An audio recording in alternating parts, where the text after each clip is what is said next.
If you ever paid attention, you probably noticed that it seems that all happy relationships are alike, while each unhappy relationship is unhappy almost like in its own way. Yet, you can identify that one key component missing from relationships that fail. And in this video, we'll explore the one key ingredient that makes relationships satisfying and long-lasting. We're going to dive into the mechanism that occurs when this component is missing and how it leads to the anxious cycle of dependency, love addiction, enmeshment, and eventually relationship breakdowns. Plus, we will discuss how there is no such a thing as choosing the wrong partner, because choosing partners does not happen randomly. And before we dive in, please hit that like button to support the channel, and this will let me know that you like this kind of content.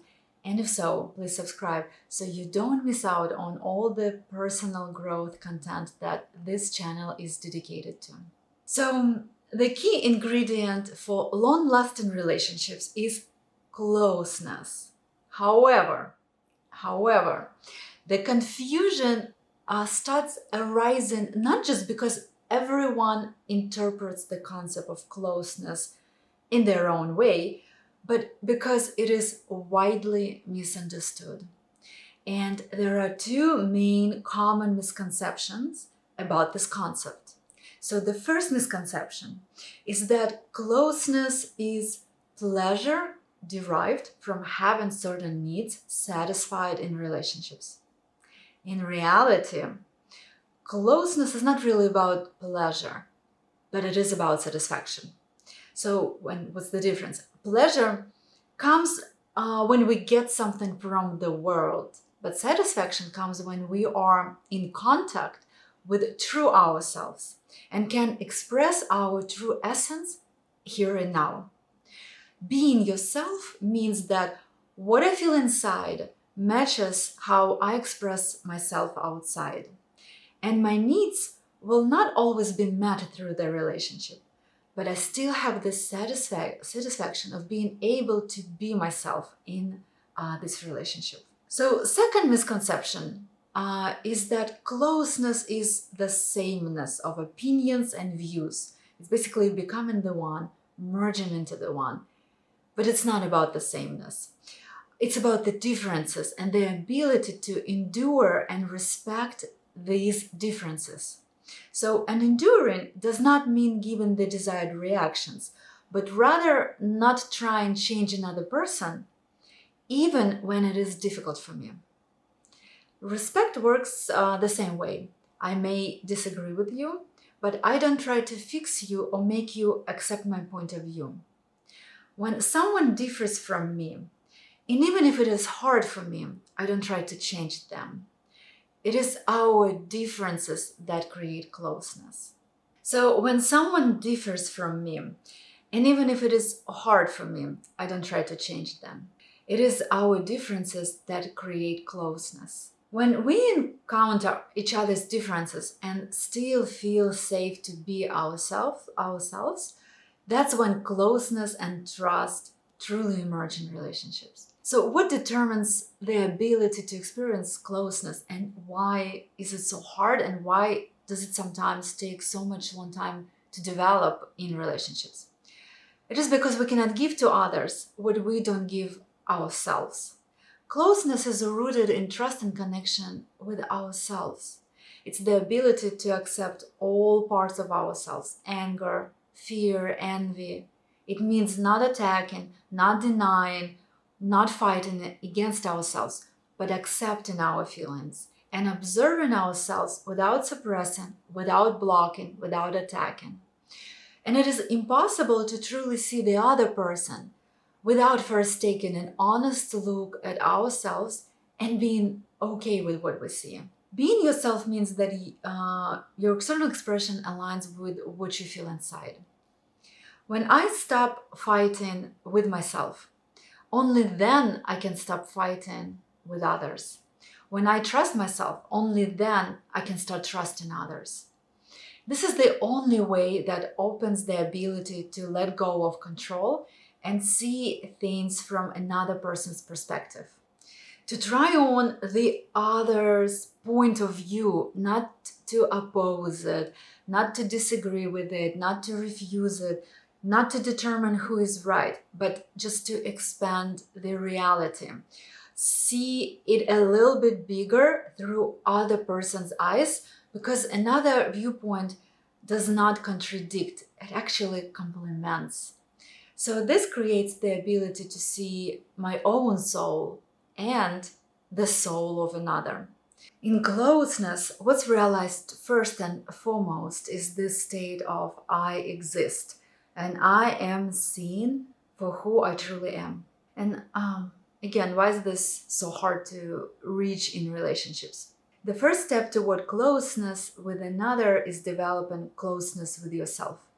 And the root cause of unfulfilled relationships often lies in the absence of this self-connection. When I don't understand myself, or when I don't know myself, it can feel like there is an emptiness inside. And this is where the tendency to rely on others begin, and over time it grows to dependency. So if I don't address this inner emptiness, I'm going eventually seek to feel it through someone else. So essentially, the other person becomes not just the different other person, becomes the means, the material to fill that void within me. When I don't know myself, I experience anxiety and look to the other person to do something to make me feel better. I want to fill my inner world with something external, but not by doing the inner work myself, but by relying on someone else to provide it. But this is impossible. The other person cannot do that inner work for me. As a result, true satisfaction can never be reached this way, because that need cannot be fulfilled externally. If I can't accept myself in all my states, I may unconsciously expect that the other person must accept me unconditionally, basically just to compensate for the places where I struggle to accept myself. And those are basically neurotic needs. And what I mean by that is that needs that can never be satisfied. And it's very easy to start blaming this dissatisfaction on the relationships themselves. It's easy to blame it on the partner. Basically saying you are not doing your part in the relationship, you are not finishing what you need to, you are not giving enough. And this leads to demands, manipulation, emotional blackmail, and the desire to pressure the other person more. But here is where it gets even more complicated. When we start seeing another person as the means, as the answer to our inner emptiness, we begin to attach ourselves to them. This means we start depending on them more and more. And as a result, anxiety builds up because they become way too important to us. And we feel like we can't handle things on our own. We become dependent. We start constantly worrying and clinging to them. We are afraid of losing them, because if we do, we feel like we lose everything that they provide to us.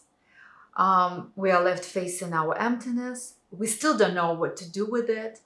And that's when the tension only grows. And the frustration from becoming overly dependent on the relationship just keeps building, because no matter what the partner does, satisfaction never comes.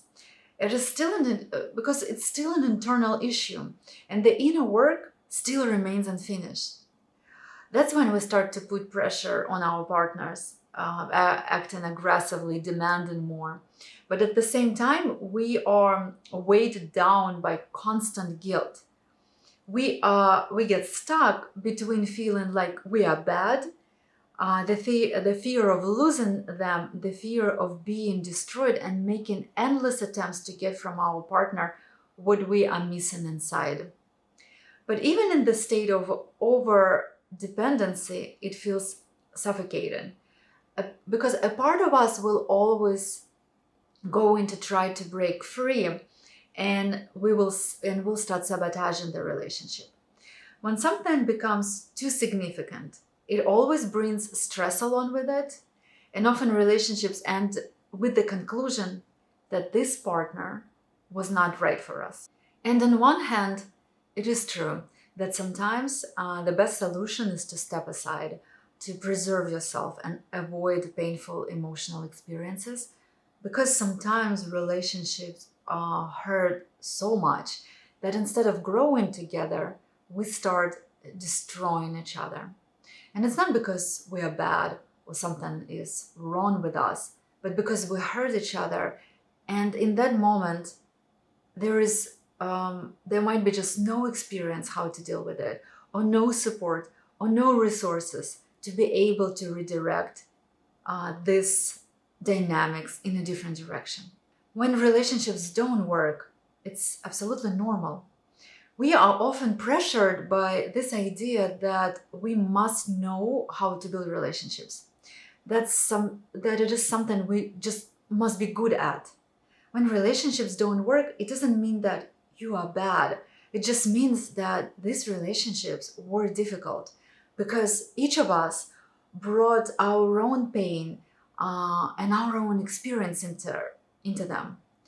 And a person's task is to learn how to live with themselves and how to build the relationships with themselves, not just to create relationships with others.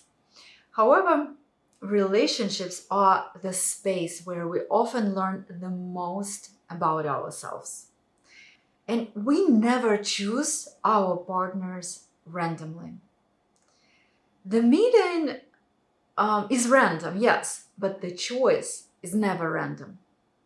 Our relationship with others often reflect how we relate to ourselves. We don't choose partners by chance. Our psyche subconsciously takes into account their characteristics, which often match our internal patterns. For example, if we tend to be self-sacrificing, we often choose partners who can take but not give in return. And this creates, yes, it creates painful relationships, but it creates stable relationships from the perspective of our psyche. When we start to realize that we have attracted certain people in our lives, it's important to examine how our strategies, like trying to be good or over helping others, contribute to these choices.